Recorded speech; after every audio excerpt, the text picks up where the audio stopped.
भारतीय परिषद अधिनियम। भारतीय परिषद अधिनियम 1861 इंडियन काउंसिल एक्ट 1861 है। समझते हैं इसके बारे में क्यों लाया गया।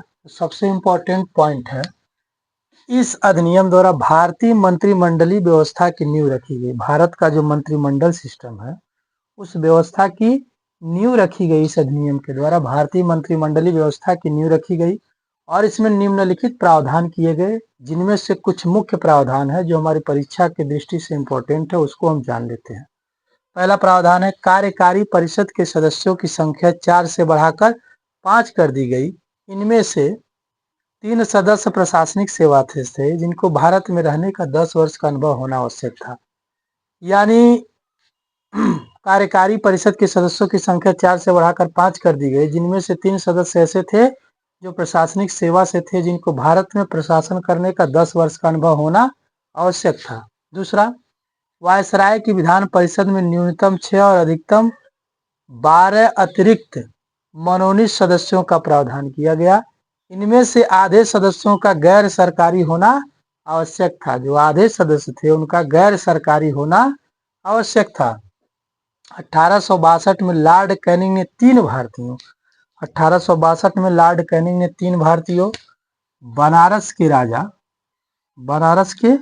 राजा, पटियाला के महाराजा और सर दिनकर राव को विधान परिषद में मनोनीत किया। बनारस के राजा, पटियाला के महाराजा और सर दिनकर राव को विधान परिषद में मनोनीत किया। अगला, वायसराय को विधानसभा में भारतीयों के नाम निर्दिष्ट करने की शक्ति प्रदान की गई।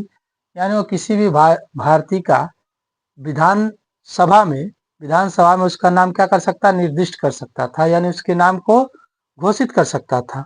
अगला है, पहली बार समविभागीय प्रणाली। सब लॉर्ड कैनिंग ही है इस टाइम वायसराय इंडिया का। समविभागीय प्रणाली, इसको समझ लेते हैं। समविभागीय प्रणाली क्या होता है? समविभागीय प्रणाली का सीधा सा मतलब है कि जितने भी सदस्य हैं सबको एक एक विभाग दे दिया जाएगा।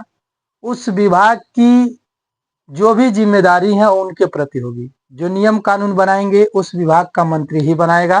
ठीक, यानी अपने अपने विभाग के सभी लोग मालिक हो जाएंगे। ये होती है समविभागीय प्रणाली। इस प्रणाली के अनुसार जिस भी व्यक्ति को जो विभाग दिया जाएगा उसका मालिक रहेगा। उदाहरण के तौर पे जो वायसराय था भारत का, उसको सभी विभागों का मालिक बना दिया गया और वो क्या हो गया, सारे विभागों का सर्वे सर्वा हो गया। अगला है, बात समझ में आई ना? सारे विभागों का सर्वे सर्वा यानी अंतिम रूप से उसकी जिम्मेदारी थी। इस अधिनियम ने बंबई और मद्रास प्रेसिडेंसियों को कानून बनाने की शक्ति वापस देकर विकेंद्रीकरण की प्रक्रिया की शुरुआत की। विकेंद्रीकरण का मतलब होता है, पहले केंद्रीकरण समझ लेते हैं। केंद्रीकरण का मतलब होता है कि केंद्र में एक शासक होता है और पूरे देश के लिए कानून बनाता है। विकेंद्री का मतलब होता है कि शासन जो पूरे देश में है, तो कुछ जैसे प्रांतों को अलग कर दिया गया उसमें से, और उनको ये शक्ति दी गई कि आप इस प्रांत के लिए शक्ति बना सकते हैं।